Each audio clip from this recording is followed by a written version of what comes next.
Hey friends, so today we're going to be making Calaveras masks. These are for Day of the Dead, and so we are going to start with a paper plate, a pencil, some Sharpies or markers. You're definitely going to need a black one, and scissors or a knife.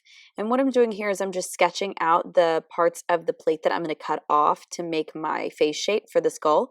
I did two vertical lines in the center with a little bit of space between them, and those are going to be the jaw. And then what I'm trying to decide on right now is the side of the face. So I'm trying to decide between curved line and straight line for the cheeks. I decided that the curved line looks a little more interesting. It's up to you what you like. So try it with the pencil. And then once you make a decision, go ahead and cut it out. The only thing is you want to have it be the same on both sides. So don't do one side straight and one side curvy. Then once you've cut it out, you're going to start drawing on the basic face components. For this face, all you're going to start with really is the nose and the eyes. So for the nose, you're going to want like an upside down heart shape a little bit above where you drew those lines that create the jaw, and maybe going a little bit down into it. Then for the eyes, I just did kind of an almond or teardrop or rounded diamond shape. You want to have nice big eyes. So inside the eyes, I did two small ovals. These are going to be my eye holes, so I'm going to cut them out at the end. But right now, I'm just marking them so that I don't color them in. That way I know that they're roughly the same size, and also I don't waste any Sharpie ink by just cutting it out later. So I'm going to fill those in with the black marker or the black Sharpie so that my basic face components are done. And then I can start with the decoration. So if you've never seen a Calaveras mask before, I would suggest Googling Calaveras mask, or you could also look up sugar skull, which is a little bit more of a popular term, I think. You might get more results.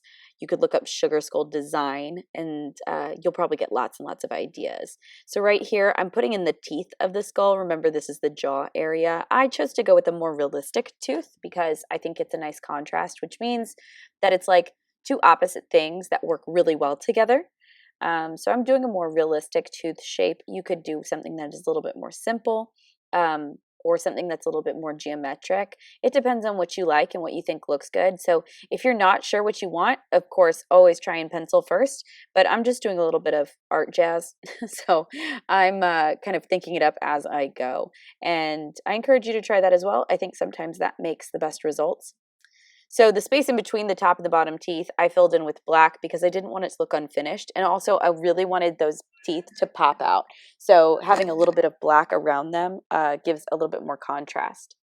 So if you look up sugar skull designs or Calaveras masks, you're going to see lots of flower, plant themes in them. You're also going to see lots of different designs repeated over and over again. So you're going to see swirling lines, you're going to see teardrops, you're going to see flowers, you're going to see spider webs, all kinds of stuff. So like I said, do some research, see what you're into, see what looks cool. You could have a male, you could have a female, you could have one that is just neither or both. I've seen them before with mustaches and all kinds of cool stuff. So get creative and do something that's really fun. I decided to do some flower petals around the eye. In my first one, I did the spider web in the center, which looks cool. But on this one, I'm going to do it on the side, just because I think it'll be an interesting change. So to make my spider web, I create rays. And rays are just lines that all come out of the same center point.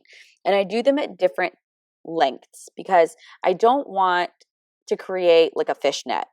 I don't want to catch fish on my mask. I want it to look like a spider web. So I draw these rays with different lengths of line, and then in between each line, I draw a curved line to connect it. So you'll see if I don't have another line to connect it to because that line next to it is too short, I just don't draw another curved line. That way you end up with like varying levels of spider web, and it looks really cool. So whatever I do, I try to make sure that the sides of my mask are balanced. You know, they're not symmetrical, they're not perfect. I'm not a machine, you're not a machine.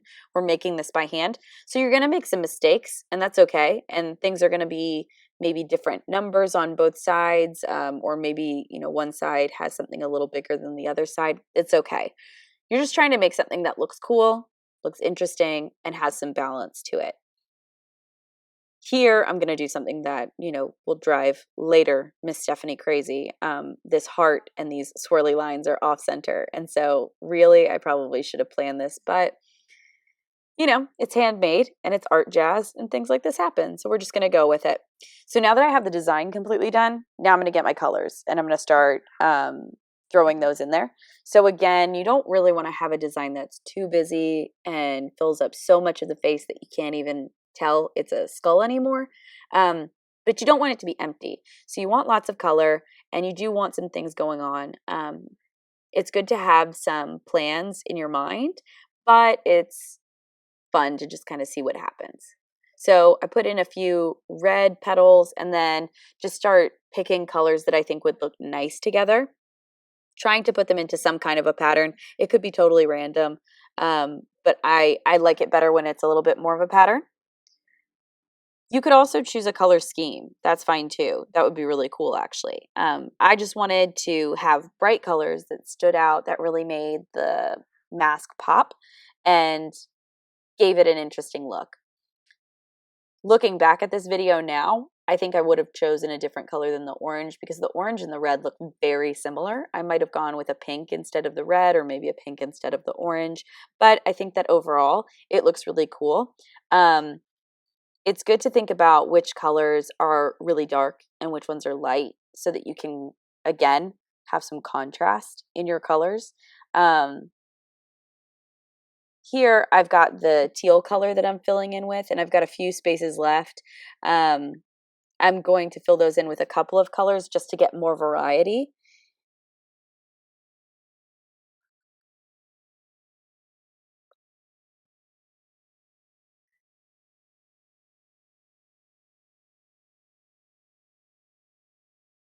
I didn't want to use too much yellow in the petals because I knew I was going to also color in some of the teeth with the yellow because gold teeth are also a theme that you see in this kind of skull design. So I like how that looks and I think it's really like funny and interesting. So I wanted to color some of my teeth yellow to make it look like they were gold teeth. And then I just start adding a little bit of color to the spiral lines that I had so that it looks a little bit more colorful. It's not so black and white. You could also create like really cool paper flowers to attach to the top, which I had kind of planned when I put the spider web to the side and I think would look really nice and also create some cool texture.